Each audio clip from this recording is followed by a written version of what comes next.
Well, hi guys. Welcome.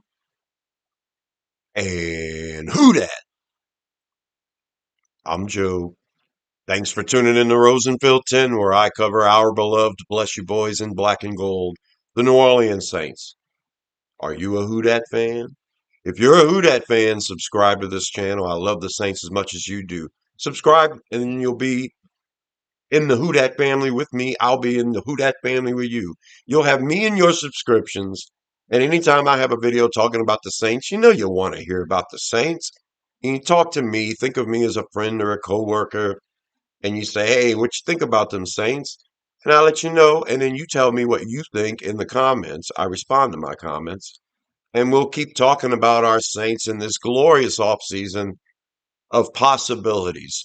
Free agency has started. The Saints have made a lot of moves, and it has naturally adjusted the top 10 of draft prospects and draft needs for the Saints. Everything is in flux right now, but we are going to look at round one, pick eight.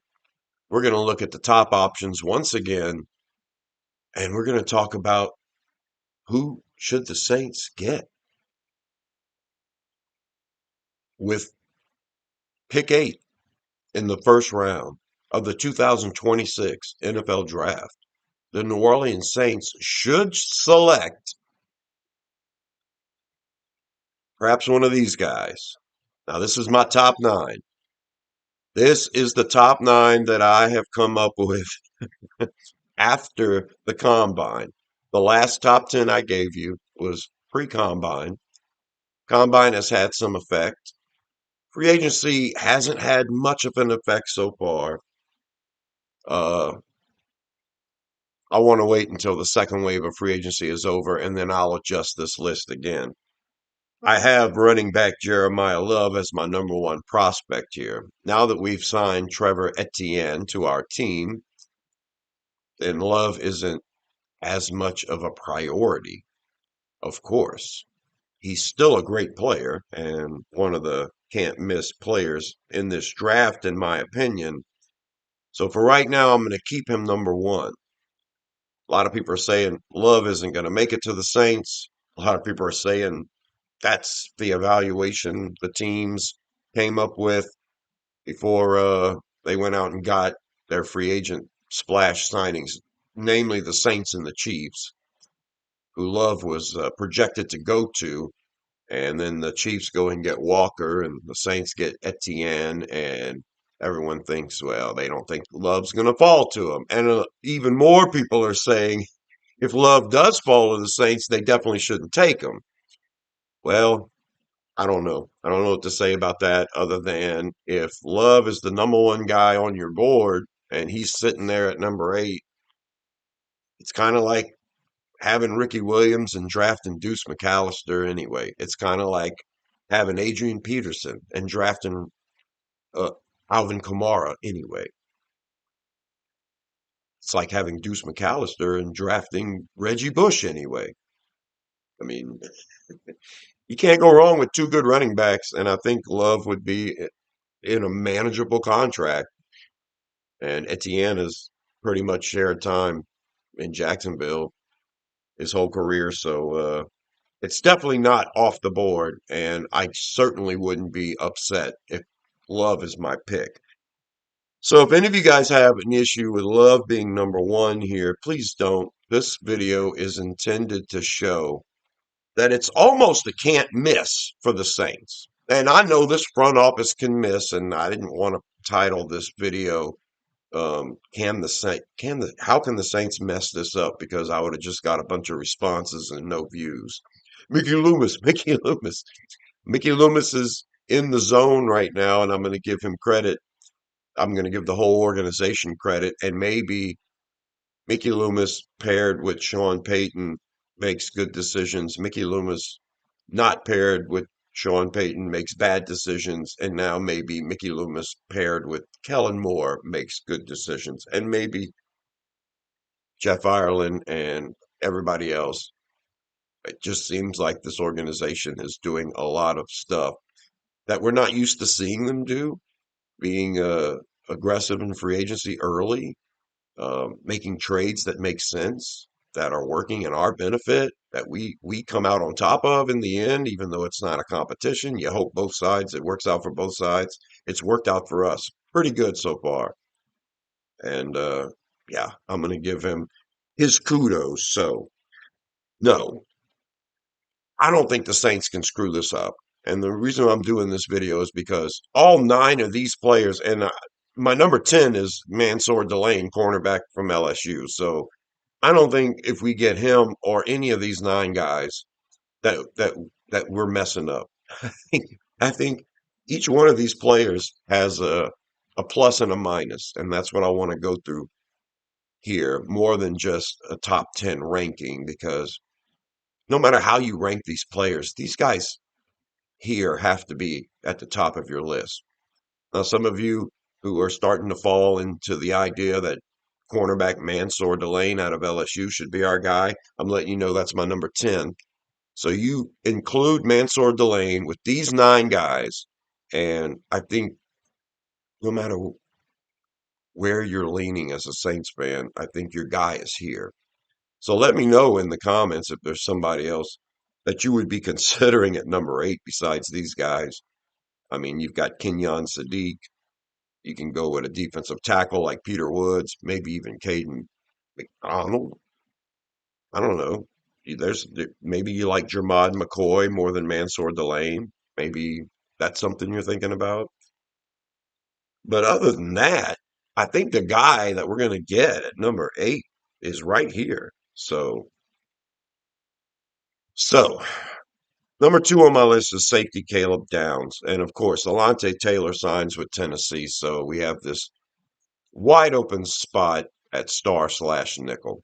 Everyone thinks Caleb Downs would be exceptional at that and being a all-world talent if he gets drafted at number 8 and gets into this Brandon Staley defense and plays safety but features mostly at the star, that it could transform this defense. And that line of thinking is exactly why he's number 2 on my list.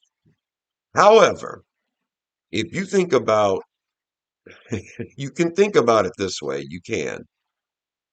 Are we really going to spend the 8th overall pick on a nickelback? Now, you can look at it that way and factually. So, a lot of people are talking about the best players in this draft are at non-premium positions. That Vega Yone at guard is a special player. No one wants to consider taking him in the top 10. It's a non-premium position. Caleb Downs is another guy at safety. And we've already talked about Love at running back. Then the next two guys are linebackers. So, yeah, non-premium positions everywhere having to take a premium because the best players in this draft play those positions. So, there's that caveat in this particular draft. But Caleb Downs would be drafted at number 8 to play nickelback. And that's just the facts. So, doesn't mean I'm shying away from him. I'm just saying if Caleb Downs is there, it seems like he's the obvious guy, especially if Love and Style and Reese are gone.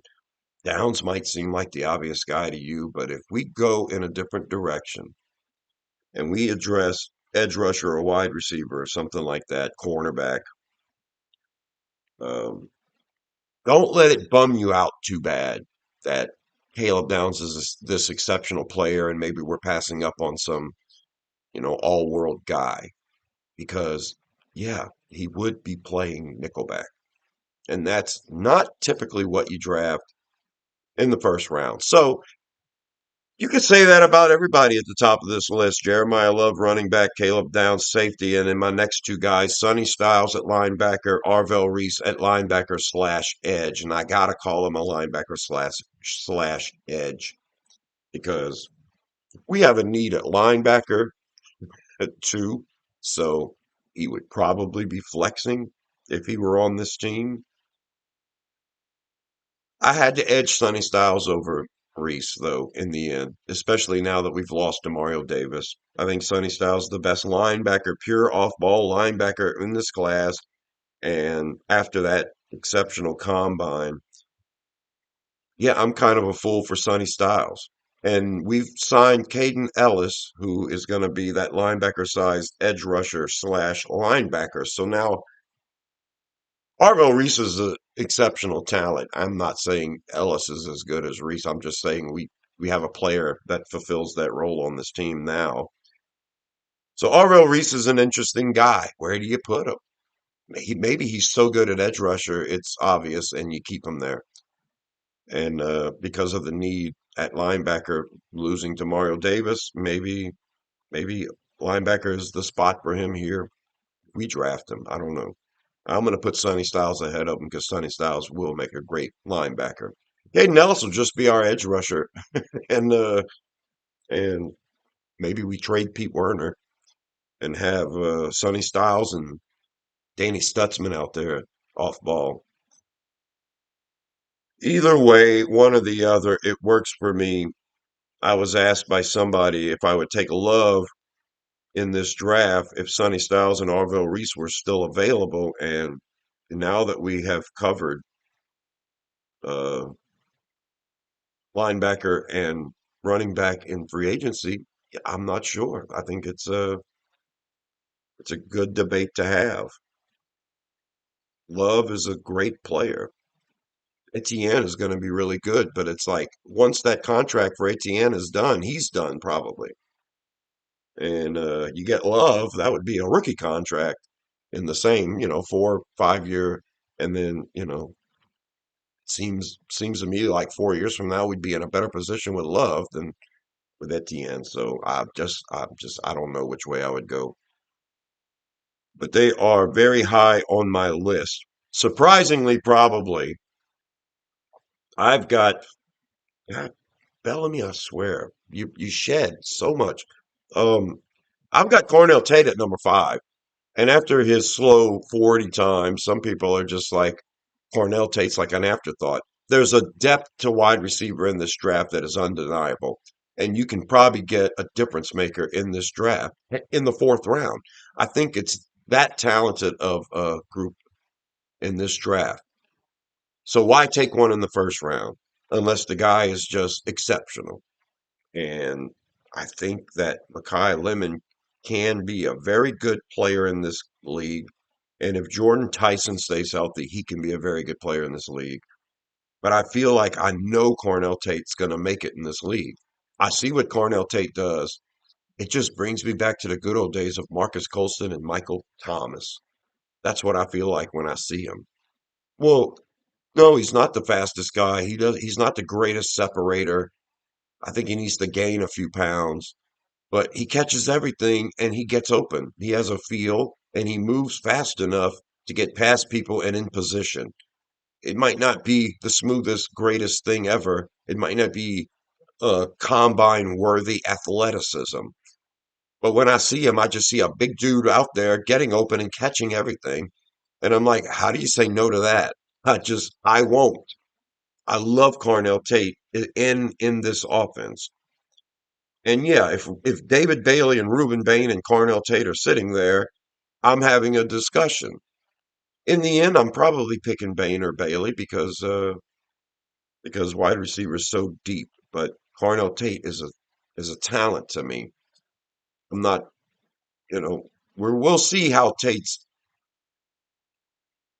future goes in the league, and then I'll remember exactly how I felt about Tate. And if I'm wrong, I'm wrong.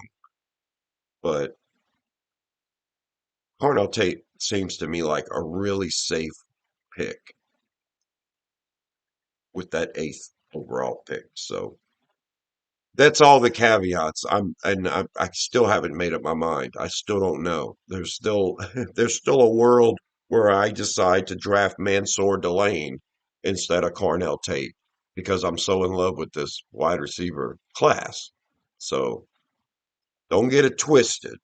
I'm just letting you know. I think Cornell Tate is a sure thing. And I've decided to put Reuben Bain Jr. ahead of David Bailey once again. Reuben Bain is going to be an every down guy. David Bailey's going to be a pass rush specialist. And I think you can get elite difference making from either one. So they're always going to be, you know, next to each other.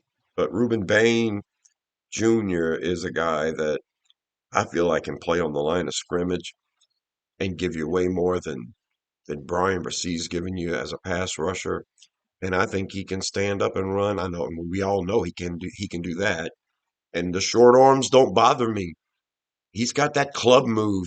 It's not unlike what Reggie White used to do. And when I see Bain play, I think of Reggie White and I'm like, this is ridiculous. It's similar. There's no way he's Reggie White. Reggie White is a stud. I'm not even going to utter those words until I heard a couple of other prognosticators mention it. You know, when they said Reggie White, I thought, okay, they see what I see. No one's saying he's the next Reggie White. I'm saying he doesn't win with length. He wins with power, the way Reggie White used to win. I don't know what Reggie White's arm length was. I should have looked that up. But yeah, I don't want to compare him to Reggie White, but I just did. I vocalized it, so there you go. He's got that club move. He just knocks people out of the way, and he's going to do it whether he's on the line of scrimmage or standing up, and he's good against the run. And so, yeah, I got Bain ahead of Bailey. I think Bain's a good player. I don't think Bain makes it to us. And I don't think Bailey makes it to us either. But as a pass rusher, Bailey would be fun. Very fun to have. The only downside with Bailey is he very good against the run? And in that instance, who would you have out there on first and second down? Probably Carl Granderson. And then you want to rush the passer after that with a pass rush specialist. We have Caden Ellis now. I'm not saying Caden Ellis is the pass rusher equivalent to David Bailey. I'm just saying we have a piece there. And Bailey's a good player, really good pass rusher. I don't think as a pass rusher, he's going to be limited. His arm size isn't great. 6'3", 250, so he's definitely that linebacker size, and that's my worry. He just doesn't show a lot against the run. Can't get off of blocks. And if he's out there on early downs and they're running the ball at him, you're going to forget how good of a pass rusher he is if they're never in the situation to rush the passer. So slight edge for Bain over Bailey once again. And my last two I'm going to talk about. Remember Mansour Delane's number 10. If we get Mansour Delane and he's a starting outside corner for us, yeah, we fulfilled a need big time. I like the idea of having someone better than Isaac Yadam as a plug and play guy in case something happens. So if it's Kool-Aid McKinstry and Mansour Delane, yeah, one of them has to miss some time. Quincy Riley goes out there. I'm feeling pretty good. I'm feeling a lot better. But before Mansour Delane, I would take the other two wide receivers, and I know it's a deep class. I know, I know. I should be drafting Yane at guard instead of taking a wide receiver this high, right?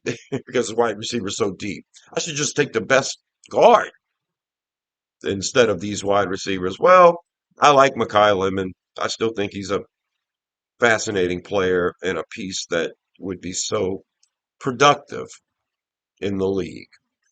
I didn't like the interviews. I had the big question about judging a book by its cover.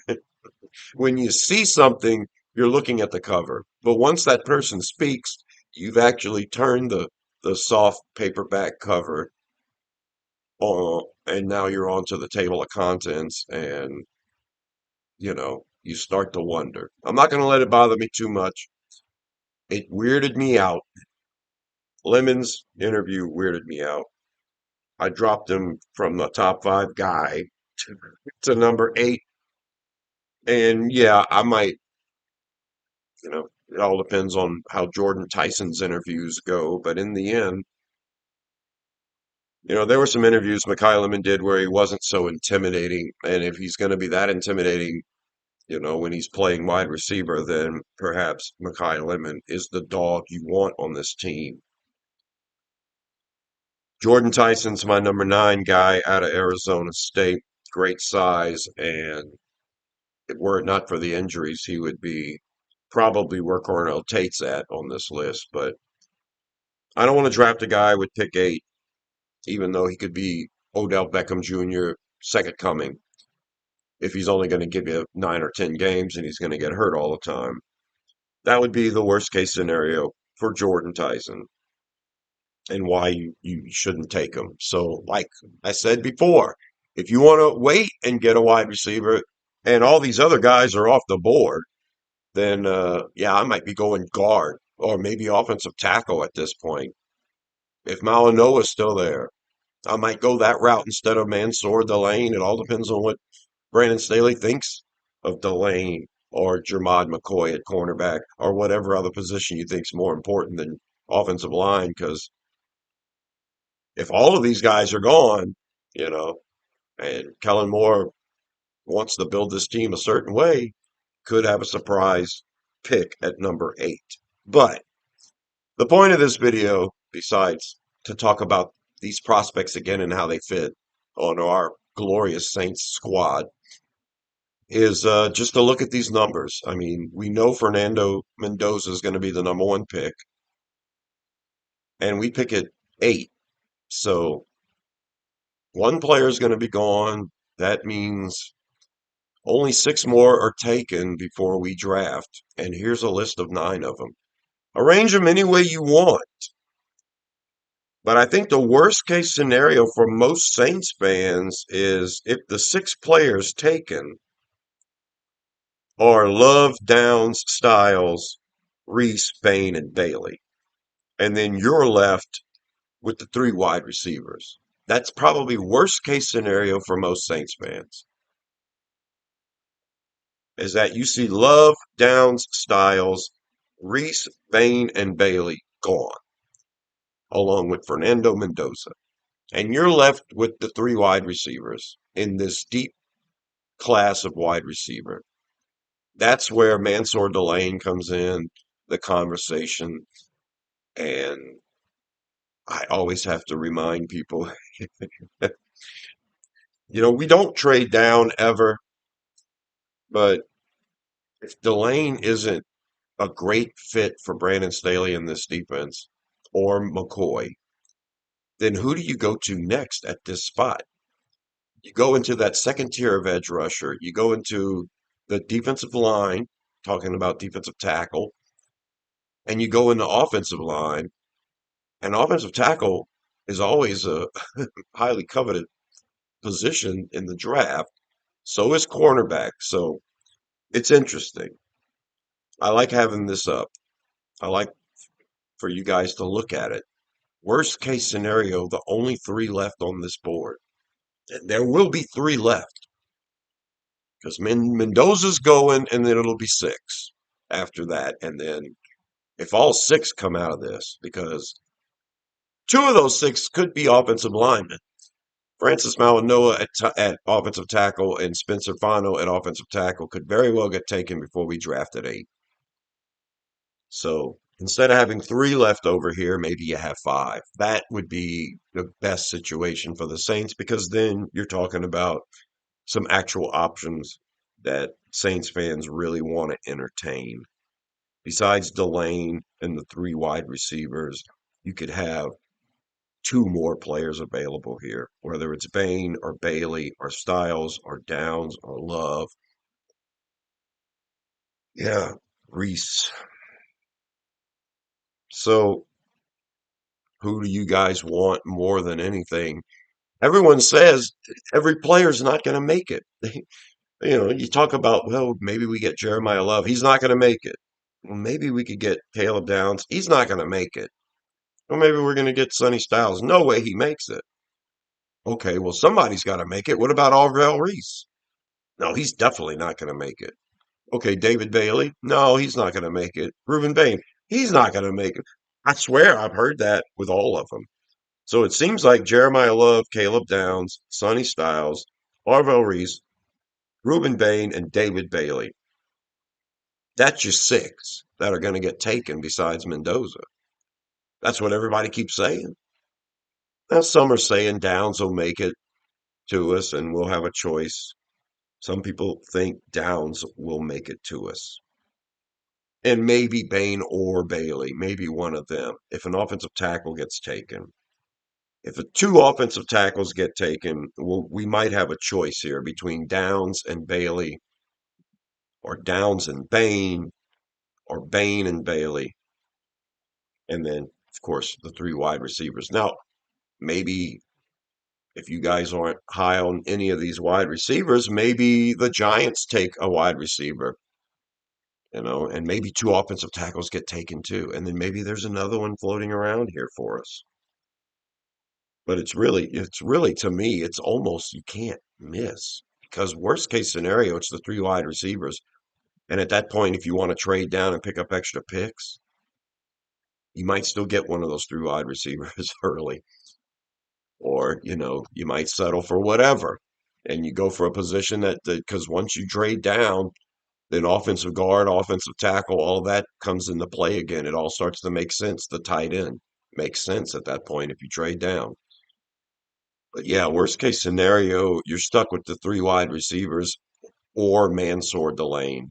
And then you get Mansour Delane. Or you get either of these three wide receivers who I'm still very high on. I would love to get Carnell Tate. I would love to get Mekhi Lemon. I would love to get Jordan Tyson. And if that's my worst case scenario, yeah, I'm fine. So as a Saints fan, I implore you, my fellow family members, don't be upset if we do take a wide receiver. The worst thing that this team could do is to take some guy that's not on this list here or Mansour Delane. And I still have a short list of players I'd be okay with, like Caden McDonald, the defensive tackle, Peter Woods, who could play defensive end, or an offensive lineman.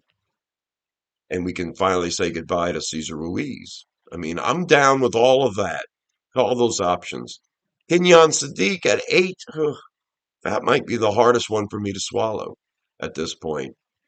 But we'd be getting an exceptional athlete, and it might be rich at 8, but that might be worst case scenario for me, unless the Saints draft Jacob Rodriguez or something like that. I don't know.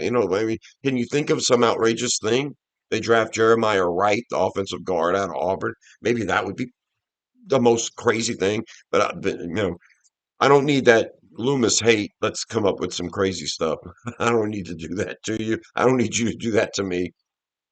I'm thinking worst case scenario, it's either Mansour Delane or one of these wide receivers. Worst case scenario. And I think I feel pretty good about all of it. So there you go. The point to this video. 6 of these players are going to be gone. And what do you want to do after that? Keeping Mansour Delane at cornerback in mind.